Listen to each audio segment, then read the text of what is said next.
Okay, hello, welcome back to another video. Today we are playing d5 against d4. My opponent seemingly has pre-moved a Black Mardima gambit. Interesting stuff. Okay, you know what?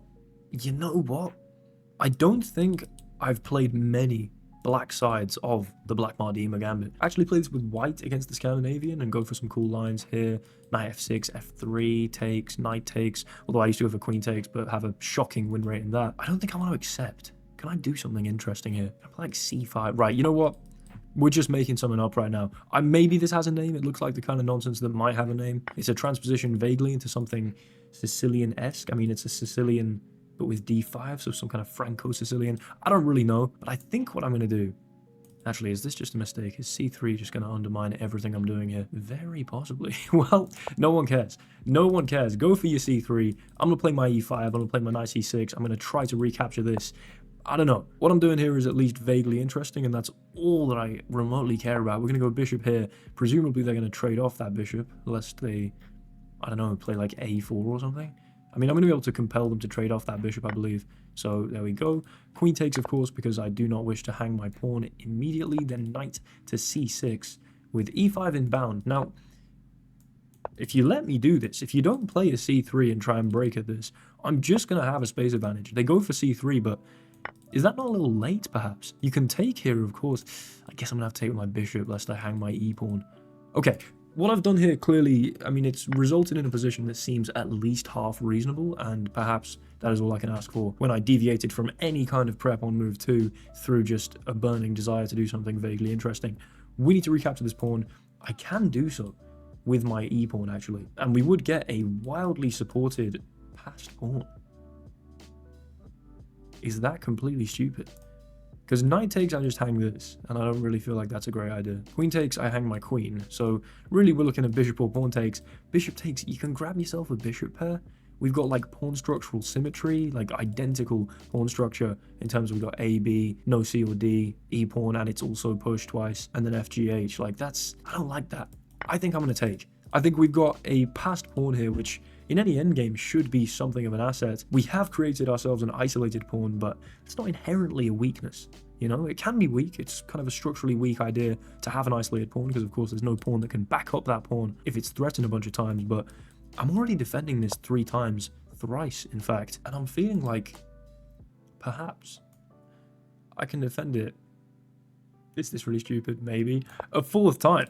We get a rook behind the passed pawn. We get castled opposite. I mean, imbalance, fundamentally. Like, if you want to play attacking, exciting games, you need to chase some form of imbalance some way. So at this crossroads here, yeah, there'd be an imbalance in the fact that they'd have a bishop and we'd have a knight, I guess. But the pawn structure would be very similar. If I'd gone for takes, takes, takes, and then knight c3 developed and castled kingside, we just have a very balanced position. I'm chasing some pawn structural imbalance. I'm chasing the king location imbalance. And from this, we should get, if not a good game of chess, at the very least an exciting one. You know, you can't expect to play an exciting game if you don't chase any kind of imbalance. Now, f6 immediately is a sort of candidate move, but I think they can just step past with e6. Of course, if f6 and they take, I develop this, open f file, I'm loving it, but yeah, I do think they would just play e6 there. I'm thinking knight g5 might be vaguely concerning, but I seem to be holding it for now. Now, I don't want to prematurely push this pawn. Maybe at some point there's going to be a tactical justification for doing so, but I'm thinking genuinely h5.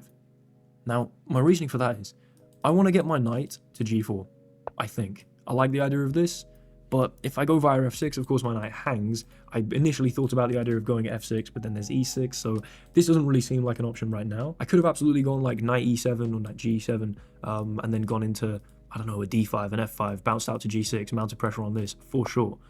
However, knight h6 is also an equally efficient conduit through which to get to g4, and if I go knight h6 immediately, h3, you might stop me from going there, h5, okay, fine, a3, dude, you're gonna play b4, be my guest, I'm going into g4, and if you play h3 now, I do not care, I'm playing this anyway.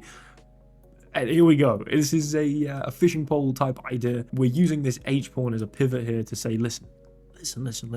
You're not stopping me going in here. In fact, I'm going to make the claim that h3 was a completely wasted prophylaxis. And you know what? If you're not going to take, what was the point of h3? You're too scared of this open h-file, the tempo we get on the knight, the pressure we put down here. It might have been dubious, but it's at the very least exciting. Okay, interesting. What am I doing now? d3 does make this immediate threat here on f2, of course. If d3, bishop to g3, because this bishop's concerning me actually, especially with this whole shenanigans, like king b8, a seemingly innocuous, get my king a bit safer, walks straight into just losing my queen. So, I don't know, d3, bishop g3, I mean, I guess I'd have h4 there actually. If you take, I can take. Ooh, hello. d3, bishop g3, h4, knight takes, I sack a rook, but no, that makes no sense. Okay. I mean, I would get the open h file there, I guess. If d3, bishop g3, here, knight takes, g5, possibly interesting. Knight goes back. I don't know. I'm not wildly convinced, to be completely honest. I still like this d3 idea. I don't know. We just opened the bishop up. But I like also restricting this knight here. And I feel like pushing this preemptively, you know, if I rush that, it's probably going to be an issue. So, you know, it comes a little disconnected, becomes a little weaker. At the same time here, bishop g3, like you start answering my questions rather than me answering yours. I don't know. Like I'm definitely scared of e6 at some point. Maybe a queen e6 is logical, but then there'd just be sort of knight g5. So I don't really see how that can make much sense. Hold on. Hold on. I'm getting some ideas. This is a loose bishop.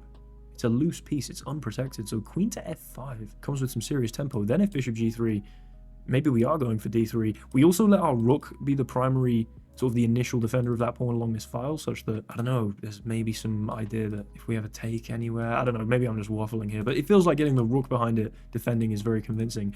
I really like this. You're not going to take my e-pawn. You've got to move the bishop, or like play a sort of passive like queen defending move, maybe queen d2, in which case where are you moving your knight exactly if queen d2, you know? This doesn't look ideal, so maybe bishop g3, maybe then d3. Okay, yeah, so queen here, maybe not to block in the knight, but still, you can't do this because of tactical reasons where then I would just take this. So, I'm stepping forward. Am I not? Here, bishop g3. This is exciting. Okay, here, bishop g3. It would seem plausible that d2 is a move, but I think you just do this, so I don't know. Do you know what? I'm going for this pawn push. I've got the rook behind it, you know? There's vague ideas of inbound forks here. They accept? They finally accept my fishing pole? That's the way they decided to defend the threat on f2? But now I go here. This is held.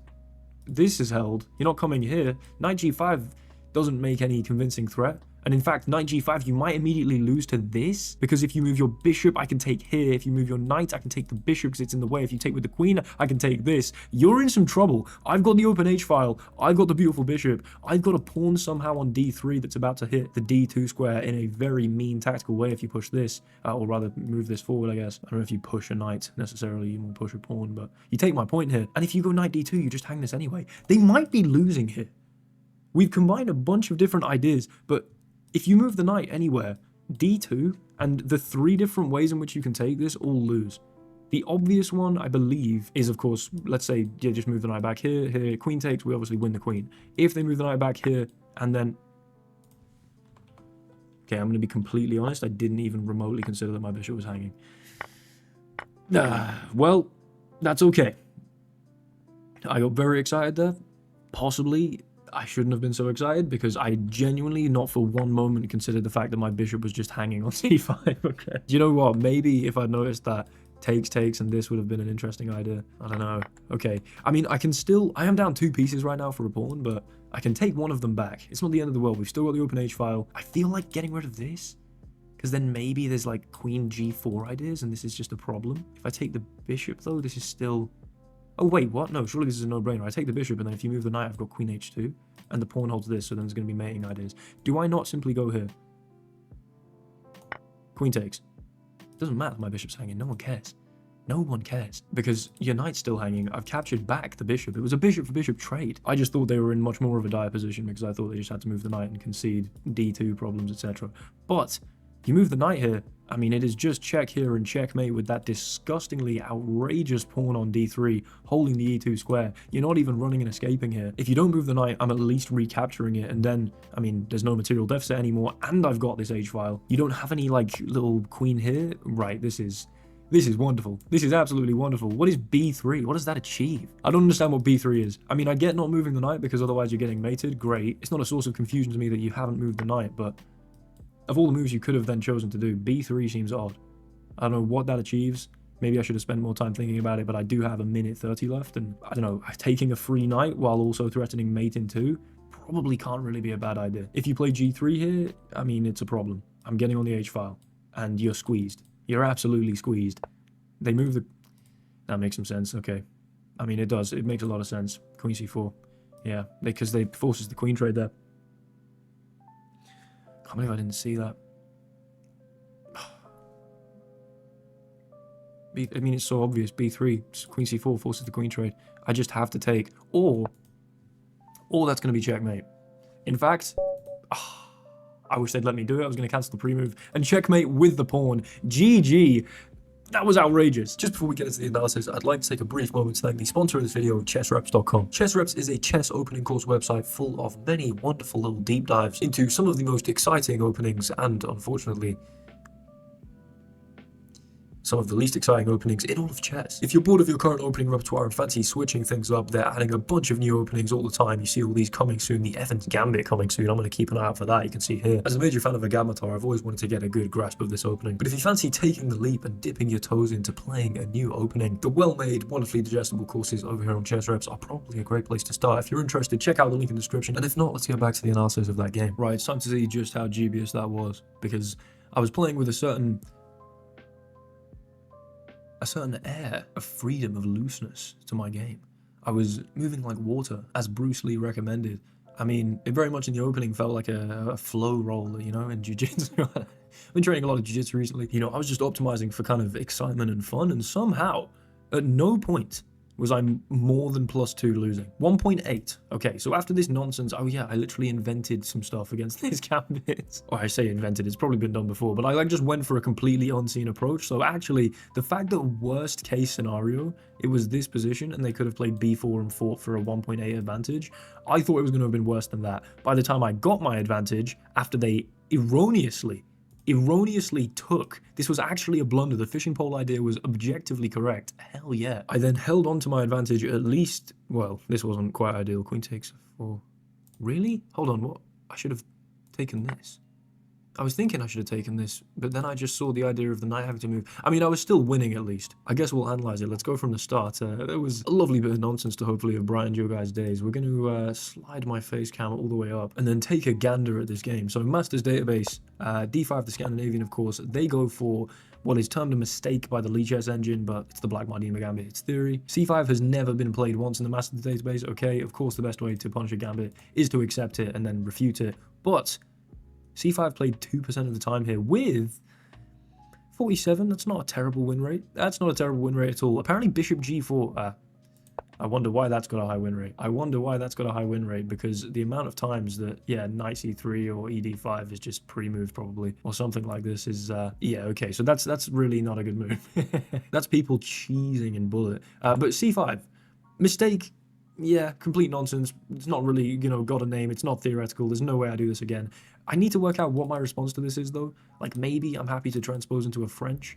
Maybe I should just accept and go in some of these lines, but actually, it's really unpleasant after F3. And also, there's the Von Popule Gambit, which is kind of scary as well. So really, I just haven't done my homework on the Black Mardima Gambit in terms of from the black side, looking at actually what should I go for here, which is, you know, remiss of me. I should absolutely have done so, but C5, we come up with something, and then D4. Right, complete nonsense. This is the most losing I ever was. The 1.8 here. And then they should have gone for C3, as I said. Now, my intention was that after C3, Knight C6, they would have had Bishop B5. Okay, that makes sense. I was going to say Knight F3, I'd get E5, and then, yeah, Bishop B5 is just a problem the whole time, because you're going to end up winning E5, and there's no real way for me to stop that. I guess Queen here, but then this is all going to collapse. So, clearly what I did here was quite dubious. My opponent didn't go for the immediate C3, though, instead giving the check, allowing me to trade this off. And then, I mean, okay, the database is probably rather useless to us now. Let's return my face cam to its rightful place. Slap bang in the middle. Then you don't have this to pin. And so actually my knight on c6 is probably quite useful. You know, you don't have that resource to add further pressure to my center. This then apparently inaccurate because they had b4. The point being that after b4 holding on to this, I guess I go for like an a5 and then there's this, kick my knight and win this pawn. So that's actually wildly concerning. What do I do to defend this? Absolutely nothing. Queen here maybe, but then I guess the c3 stuff's more potent. Yeah, I mean, I'm not going to play this idea again. Hopefully it was kind of fun to watch. You know, watch me just come up with something terrible and dubious over the board, but then somehow make the best out of it anyway. So I don't really know what, I don't need to be taking notes here. I need to just decide, probably in my own time, what I'm going to do in this position. Most likely accept and then work out something from there. But this ended up being kind of rubbish, vaguely half reasonable. And then this moment here, this is where I started feeling myself.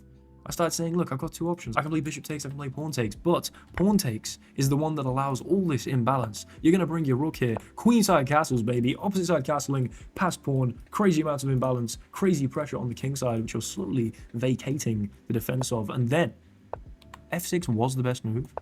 That was my first intuitive move. e6, I moved the queen, and this is just an overextension, I guess. I mean, I could have probably sort of danced around a bit. Got a rook behind, got a knight here, put some pressure on and won the pawn.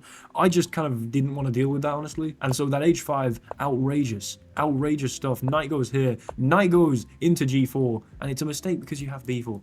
And then after bishop b6, you go b5, and then here, and then e6 apparently, and it's very precise, and then here, then you can take, sure, fine, and then you boast a 1.3 advantage. No one cares.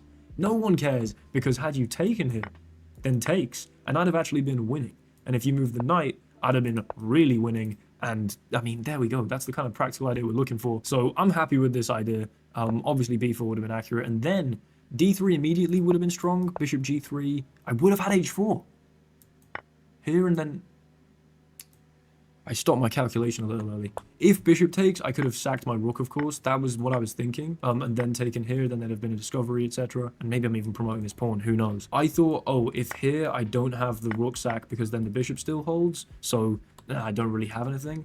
But once the knight comes here, I can then take, and if bishop takes, trade this off, then pick up the knight, or presumably, okay, I can go queen d4 as well. And you're in a lot of trouble and I win back my material. So that's kind of poor calculation from me. I really should have seen that because I was considering that exact line. However, queen f5 straight away, still like it. Queen c1, complete oversight, complete and utter oversight that the bishop was hanging. They could have just taken it straight away and then, you know, traded bishops here, played knight d2, blockaded this. Apparently, I then have knight h2. Wow. Okay, rook a d1, takes, knight takes, and I mean, this is just the even material position. Clearly, this is probably a little overextended. My king's maybe a tiny bit weaker, and that accounts for the small advantage my opponent has. But, tempted by that knight there. They take it. We recapture. Queen takes here, and if I'd gone for gf3, I guess the problem is that you are just getting mated here. I saw the idea, of course, once I take this, if you move the knight, you still get mated, and so got a bit overexcited by that. However, after this, they could have gone queen back to c1, and then I'd have had to trade the queens and then pick up the knight, which, again, I'd have been completely winning here, obviously, but, you know, I guess they'd have had knight d. They wouldn't have had to take. Knight d2, takes. Yeah, sure. I'm still...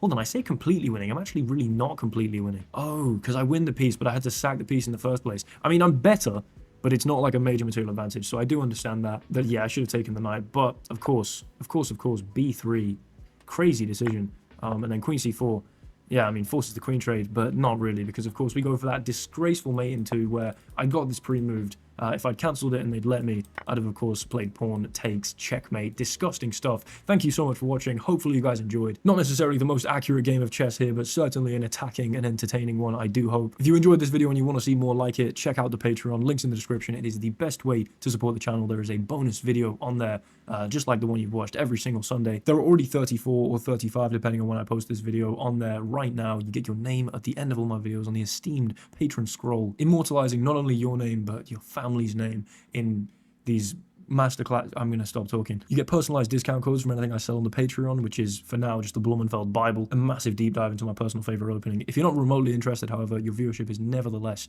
immensely appreciated. I will see you guys in the next one. Like, comment, and subscribe. Hasta la vista. Goodbye.